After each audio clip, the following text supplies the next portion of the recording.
What's up, everyone, and welcome to another episode of Hustle Bunny. I am your host, August Skye. And I am her co-host, Carmen. Very beautiful, Carmen. Oh, not as beautiful as you, but I'm trying. I try to keep up. Well, I feel like you guys better watch out because I'm trying to wife you. Well, I'm available for an affair. That's our new favorite saying, by the way, guys. Yeah, if you're looking, we're available for an affair. It's a joke.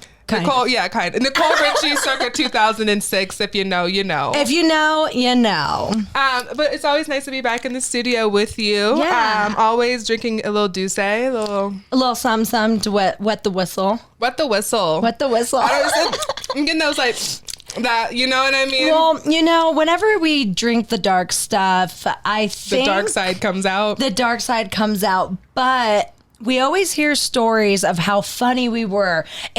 It's always one of those things. People were like, "Oh my God, you guys were so funny last night," and we're like, where were we last night? About who? I don't remember any of it. Cinnamon checked out. She went home. I don't know. After shot 2. Okay, that was gone. Did not exist anymore. But what's nice about us is that we're positive. We're positive drinkers, and we don't really party outside of work. Right. So we're pretty like at work. It's like, might as well have fun for the 3 days that we're working, 2-3 nights that we're working. That's totally like, we got a sweet deposition when we're going into work. We're never, and honestly, we're just not like mean drunks, which I think is really helpful. I think I owe you a lot of that because you always put me in such good fun mood no matter what. So it's easy to have fun and to be happy around this girl. So well, same for you. I feel like every time like I'm not with you, people are like, why, who, like what? They're like, and I feel like they want the same like dynamic that we have, but they just can't have it. Y'all just can't have it. No, if it's that best friend energy, and if you don't got it, and we have a lot of people around us that are so much fun, and I love a lot of the people that are close to us, whether they're in work or other friends, but they're just not quite like you, babe. Yeah, we're a month apart. Yeah, I'm older, but I'm a month apart. Literally, July 26th, August 26th. So it's just like a match made in heaven. Which that means that our birthdays are coming up, by the way. I mean, not really, but by the way, go ahead. And if I made you come this year, orgasm from afar, if you looked at my photos or anything, came to the strip club, you owe us a gift. Well, in that case, I owe you a lot of gifts. Okay, I'll just start saving now. In that case, Christmas 2022. But so a lot of questions, and you guys are always more than welcome to send in anything you guys want us to talk about, or questions that you have. If you want us to go back and revisit an episode and kind of like take it to like another level. You can always do that. Hustle Bunny Pod on Instagram, same as the email address. So you guys can always hit me up on my main Instagram account. Carmen doesn't have social media. I don't. I feel like enlightened.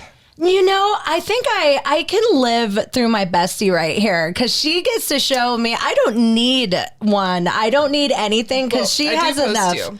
Oh, you do? I do post you. Oh, good. Let them know, girl. Let them know. I know what you look like. But I always get like a lot of male how do you say this? Male comments? Yeah, male comments from like the male form, I guess. Right. That always send in, questions and requests and all those like little things. And recently, I think the number one question is always about relationships, sex, and confidence in men. Because I come to realize that men are just as like sensitive about their appearance. Right. Just as much as women are. Yeah. And always kind of talking about like dating and like what girls, I guess like us, especially women who are in the industry, right, are looking for. That's a really, I feel like, given the men out here a little bit of a break, even though we're a lot of fun, I know we could be a little hard to deal with. Okay, this is not a lie, but the more the baddie, the more the bratty. That's the truth. Okay, I like that. You gotta coin that. Coin it. But no, honestly, I think like to start from the first thing that you were saying, being in relationships while still working in the club, we just knowing you for as long as I have, we both we've had good relationships and let's just say not so good relationships. Right. And to be honest with you, I think that can go for a lot of the women that work in our industry. Yeah. Whether it's dancing or even like, gosh, when you work in the strip club, whether you're a dancer or even a bartender, insecurity with your partner is very real. And I think it's kind of up to you to kind of figure out if that's something that you guys can work through or not. Right. It becomes very clear when it's not going to work. There's definitely some signs that you see when it starts to get bad. But I mean, it's definitely doable. I'll say it's definitely doable. It's definitely doable. I mean, I guess like last season I had my partner on the show. We're still together. We're 3 years in and we've had like our ups and downs. But I always like tell people when we got together, I had my previous Instagram account, which was like, that actually had a good following on it, but got shut down, obviously. But I told him, I told him up front, like, this is who I am. This is what I do. If you don't like it, then I'm sorry. Like, I can't, I'm not going to stop. I'm not going to stop my income for what is, unless you're going to, how do I say this? Let me backtrack. I feel like I'm trying to say a lot. Well, it's really hard to say what you're trying to say. Because I'm not going to give up my life if you're not going to provide what I'm already giving, or if you're not doing better than what I'm doing. Right. Because I'm not going to miss out on opportunities. I missed out on opportunities being in a relationship with a man who didn't want me to shoot for Playboy, you know? So, and I should have shot for that when I was like 20 years old when the first opportunity came about. But what I had to realize was he was so insecure within himself. Right. And as women, we're always kind of like, okay, well, we're taught that, a man is always like the first priority, marriage, kids. And like, if that is like your priority in life, hey, like there's nothing wrong with that. Right. But I think for women like us, we're hustlers. We are hustlers. We deal with men. By nature. Right. And we hear their relationship issues. We hear what they're going through. So it's like, okay, we kind of like have a category. So I have to be doing better than the men that we're dealing with already, because we see what the outcome is of like a marriage or like something. But like, a lot of guys come to us when things aren't good. Right. A lot of guys, I think one of the worst things that I've ever heard from one of my regulars was the only reason he married his wife is because he lost a bet. Oh my God, that gave me like goosebumps. Ew. So we hear a lot. That might be one of the worst things that I've ever heard. And whether or not that's true, the fact that you say that is so blatantly terrible and disrespectful. Right. Regardless, whether it's true or not. I mean, that is just a hateful thing to say. Dude, that's very hateful. And I feel so bad for, like, if it is true, I feel like it was true. Because, like, when people get drunk, they start to tell the truth and the truth comes out. And I feel like when people come into, like, a strip club, they're very much so vulnerable, because I feel like they think that we have nothing to lose. We're just like a empty vessel to them a lot of the time. Exactly. It's like a therapist session. Like, it's the lashes. It's the sympathy lashes. We're all blinking our eyes. We're all keep just retaining all of this. Like, wow. That's why the lashes get bigger, because the lies are in there. That's true. Hence mine. We got to protect our souls. That's what it is. We got to protect our souls. No, but the thing is really, when we talk to these people, they really believe that they're not doing anything wrong. And I would say a lot of the times I also agree that they're not doing anything wrong. But the fact of when you're in a relationship and you have to start lying to your partner, whether you're doing something wrong or not, that's when it's wrong. Right. If the foundation is built on lies, and like there's been so many girls, like, and I didn't realize like this was like a thing, but so many girls, like their partners don't know that they dance. How do they not know? And they say like their boyfriend will like break up with them, so they have to stop dancing for a while. Yeah. Do not let that be your relationship. Like, don't like let someone tell you yay or nay. That's like whatever job you're doing. You could be working at Whole Foods. I don't care what you're doing, but if they're like, hey, no. But here's another thing too. My like kind of double entendre when I say this is, if it's not working out and it's like in your best interest to stop doing the work, and your partner's like, hey girl, like you're not doing really good in this industry, like the money is not adding up, you're stressed out, I see you creating a bad habit, I see maybe like you're trying to experiment with like drugs and alcohol, and it's just like starting to consume you, or like that, if it's not working out for you, then I feel like that's in, you know, your partner has like his or hers best interest in what you're trying to get done, you know? So I can respect that. But if it's out of a place of insecurity, then I wouldn't necessarily accept that, because you know what, when you start dating somebody, you know, you have kind of like a mental checklist of things that you look for in a partner, and if like the thing that gets you is the kind of work that they do, then you know you have that right to say that's not the kind of girl that I want to be with. From the jump, though. From the jump, don't meet a girl who's like already in it and she's been doing it for a while, and then all of a sudden you're just like, oh no.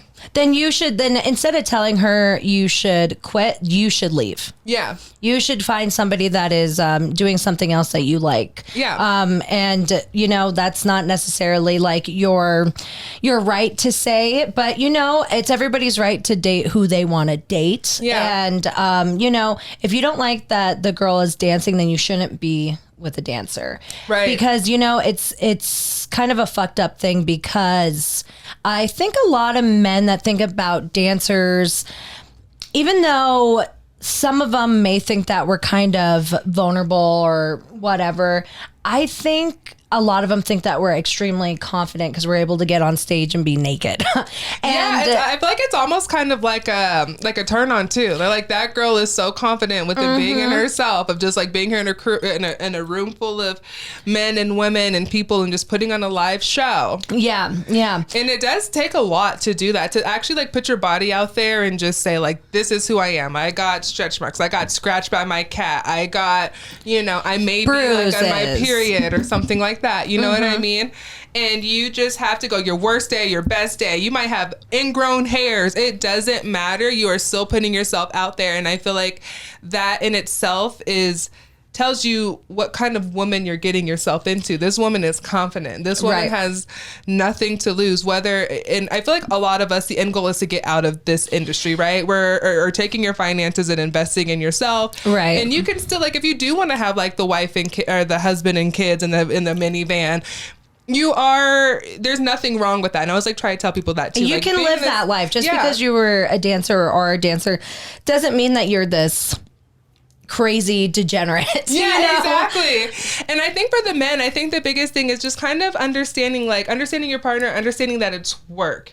It is. It is work. This is a job. We're putting on a fantasy. We're clocking in. It might not be a 9 to 5. It's probably more of like a 10 till 2 or 4 or 6 a.m. depending on where you're at. But it's still a job. And it's still mentally taxing, physically taxing.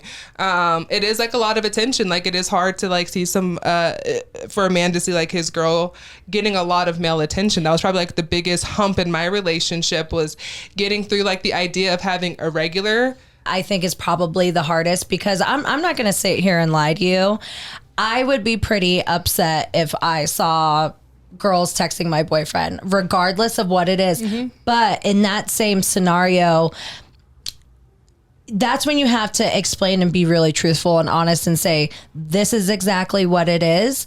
And, you know, I may be a little bit of a double standard, because I probably wouldn't have dated my boyfriend if he was a stripper. Well, no, that was I'm gonna be honest with you. That's gonna sound contradictory, because I was like telling my partner, I was like, well, what if the roles were reversed and I was doing this? I said, I wouldn't date you because I wouldn't have dated you from the jump. That's what I told him. And he was like, well, I just don't understand. I was like, no, because if you would have told me that, that's like something I wouldn't be comfortable I maybe would have hooked up with you. I ain't gonna lie. Yeah, I would have been like, I'm trying to see what you're throwing down for these girls being up your phone. Let's see. But like, as a woman, we had that, like, that's what I'm saying. Like, you have that right. And it was so shocking to him when I told him that. And I'm like, no, dude, because like, I don't want to be with somebody like that. And not to say like, even if he wasn't we have our insecurities. Yeah. You know, and I think that's the thing, is that maybe, you know, we might look super confident on stage, and maybe we are, but we're still normal people with the same kind of insecurities. And I think regardless if you're going to date a dancer or just any woman or any person, you have to know that you're secure with who you are. You got to love yourself before you get, especially, excuse me, Ooh, ring, ding, ring. ding. That's that Casa Azul. Yeah. The Douce starting to taste a little like Casa Azul, girl. No, but honestly, it's just one of those things where if you are loving yourself, you are going to love the person that you're with, no matter who it is. And I know that sounds kind of like preachy, and, you know, maybe that doesn't help because it's a kind of boisterous way of just, you know, beating around the bush a little bit. Right. But it's about saying, hey, I don't like what you're doing, so I'm going to remove myself. Exactly. And I feel like a lot of people nowadays, they're too shy to admit what they do and what they don't want when it comes to a relationship or breaking up. Instead, people like, they want to cheat. They want to like do like these things. It's like, if you don't want to be with me, you don't have to be with me. Like, yeah, like, would it hurt my feelings? Of course, everybody's going to hurt for like a little bit. By the end of the day, like, I'm going to grow. Like, we're going to grow. I'm a grown up at this point in my life, you know, but like, shit hurts. You move on. You do better. You know, you like take it as like an experience. And it is like a lot. And I've definitely had to work over like a lot of hurdles with my partner and be very transparent. Like, one of the rarities, I think, in the first half of my relationship was I didn't have a lock on my phone. Right. You know what I mean? The reason I got a lock on my phone was because of like all of like the credit card, all the like personal shit. Like, if I got my phone stolen, like, y'all are gonna hit some gold. Oh my God. If I got my phone stolen, you guys would hit the fucking jackpot. Oh my God. But you're making a really good point in saying that with your partner, thankfully, he really does understand. So he saw, you know, like, she doesn't need this passcode because of our relationship. She needs it otherwise. Yeah. And you know how many people, I'm not just going to say men, but people would be like, give me your passcode. I could tell you right now, I have someone very close to me, you know who it is, relative wise. And she is like, one of her first things is that you have to give me your passcode when they first start dating.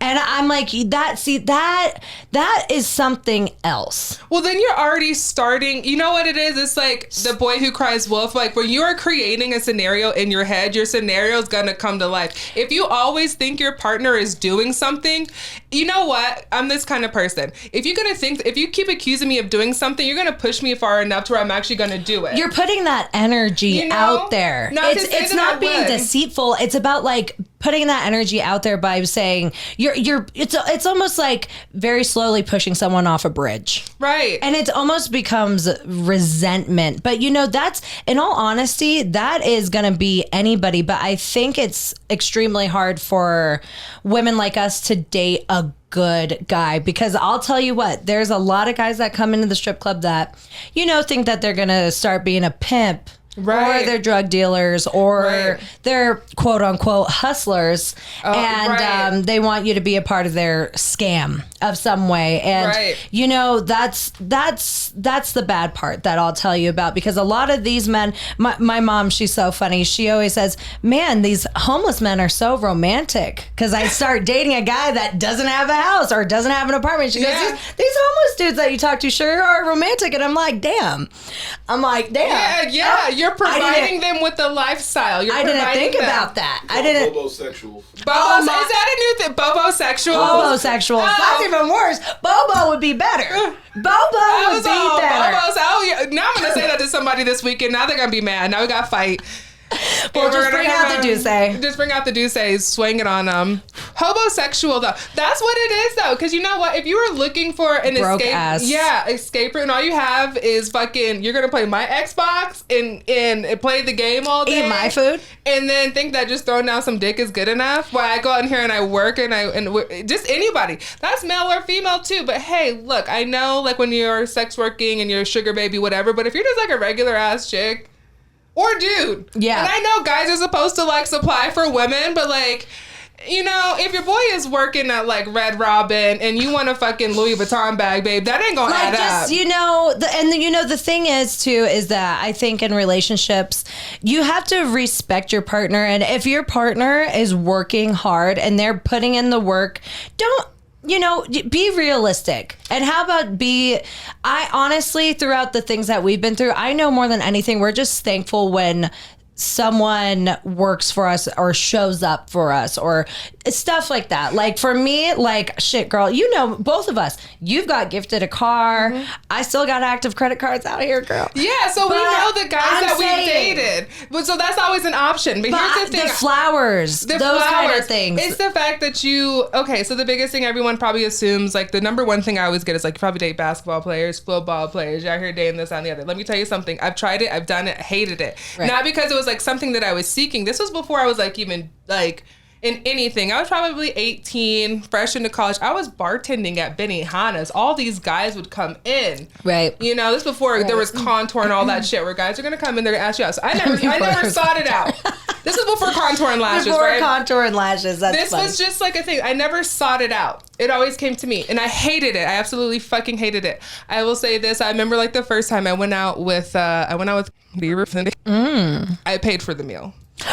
Well, as you know what, though, I ripped out my credit card and I paid that's for the asserting meal. dominance right there. But see, like, she got her own. Jamie Foxx said it best, okay? But here's another thing. I feel like he's like, I don't even think he probably still thinks about that. Probably not. I don't think he probably like remembers. But see, here's the whole entire thing. Sometimes you do that just for your own integrity. Like, in my opinion, another thing too. Like when I was broken in college, and you're doing that though, I don't want to be defined by another man's income or social status. That's not my personality. I can do well for myself. I work hard for myself, and it's not like I need you, but I want you. Like that's how I get into my relationships. I don't need you because I'm financially, mentally stable, but I want you. I want you in my life because I appreciate your company. I appreciate what you're trying to do with yourself. I appreciate that you're working hard and like trying to make something instead of someone who already has the world and like you're disposable and they feel like you're supposed to submit to them because of who they are. Right. Your identity becomes that they owe them. Or that you owe them something. Right. You know, that's one way of saying, I don't owe you anything, first of all.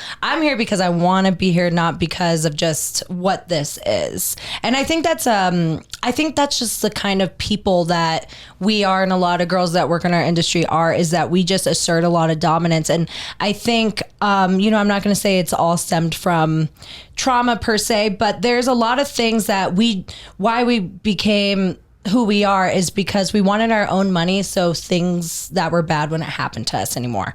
We wouldn't be in bad situations anymore. We would always have food in the fridge. Our bills would be paid, stuff like that. And I think when you're in a relationship, you have to start thinking about another person just the same as you. I believe that love means when you're truly in love with somebody, you almost stop loving yourself and you give all the love that you have to that person. Mm-hmm. And if they love you back, then you're fulfilled because it's equal, know? Right. And I feel like it's like really hard for women like us to talk about this because like a lot of people think like, well, you guys are talking about how you date for money and how you do this and how you do that. When you are going out and you're seeking that, like I said, if you are doing a sugar baby relationship, like we know what we're doing, but when it comes to the end of the day, and when we take away the names and stuff like that, when I want to be in my house and I want to watch a movie and not be anything, but be myself, like I want that person there who has no expectations or idea of me in their head. They actually know who I am as a person, and they might think it's a double standard, but if there's one thing that we're honest. And that is going to be the end all truth to this whole entirety of all these questions, is that if you tell the truth from the beginning, nothing can stop you. No. Nothing can stop you, and the right person for both of us will fall, even in our friendships. Mm-hmm. Once you start being honest and telling people that you will not accept this behavior, or I don't accept the way you're living your life, so I'm going to be honest with myself and go on. Right. The right people tend to come in your life, regardless of their job, regardless of their status, regardless of any of that. And that's like another big thing too. Is like you have to be transparent both ways. Just as much as you want to go through my phone, well, then you have to be open to saying, hey, well, let me go through yours. Right. And not in like a bad way, but you got to treat like, like your relative who's really close to you, like, you can't just like do that and then get offended when it's like when the energy is returned. Right. Then I feel like a lot of people think like the toxic relationships are like trendy and it's cute and it's whatever. And it's not. It's really not. It's a lot of emotional turmoil that what I think a lot of people don't realize is that, yeah, it's all fun and games because you can go party and drink with your friends about this heartbreak. But guess what? 35 happens real fast. Yeah, exactly. 35 happens real fast. And if you don't have I'm not just saying someone like a partner, but people or a partner that love you and you're not looking towards the future, then you're living in the past. Yeah. And you know what? I will say this, when I first kind of got into like this industry, is drug dealers and strippers, we go hand in hand, right? We're two peas in a pod. We're 2 peas in a pod. You can't find a drug dealer without a stripper, right? Can't find a stripper without a drug dealer. That's just kind of like how it is. And I've done it. When I look at my track record and I think about that, it was like I was always in the back of a fucking riding shotgun in a Camaro, whatever. But like, it's always toxic because you know what it is? It's a short-lived, we're out here, we're getting money. Because the thing with like a drug dealer, it's like the same thing as like not the same thing, but I've had nights where like I've had a millionaire sitting next to my drug dealer throwing the same amount of money, if not more, on me. 1,000%. You know what I mean? 1,000%. I think what we think as like strippers and drug dealers is like they have like this understanding of like it's a hustle. Yeah, and don't stand in my way. Yeah. It's a hustle. It's a job. We're going to get this money. We're going to do the thing. But then you're just like, okay, well, you need the stability, Right. And, it's all very lavish and fun and glittery. And you think, and you're living the fast life. When you're, riding with that top down, going 90 on the highway and there's a pound of weed in the trunk. Right. Not mine. I would never say it was definitely not. You're all, I don't know. Now you're a witness. And, you know what? If you go on stand and snitch, well, you're going to end up in a ditch. We all know that. We all know that one. So just cry. Just cry and act like you know nothing and just make everything nonsense. And they're just like, this girl is mentally unstable. Take her off the stand. That's the, there you go. I'm not going to say we've been there, but we've been there. But overall, as long, have fun, live your life. When you're ready to get in a relationship, be honest. If you're going to get into a serious relationship, do it. Be honest and communicative. We don't do that anymore. If you don't want to, you just want to have fun, there's nothing wrong with just going out on dates. Do it. Just at the end of the day, be true to thyself. That's what my mom always says. I love you, Mom. Shout outs to Donna. Oh, little Don's. Yeah, she's out here. She's out here. Yeah, she's out here. You might see. No, she literally. We tag for her. No, I don't tag. I mean, what? Who? I definitely have never done that in my life. Put that on record. No, she's out here. Record. We don't know anything. Yes. Well, we got to finish our little bit of Douce here for the night. And then I guess until next time, you guys, stay hustling our little bunnies. Thank you, guys. See you later.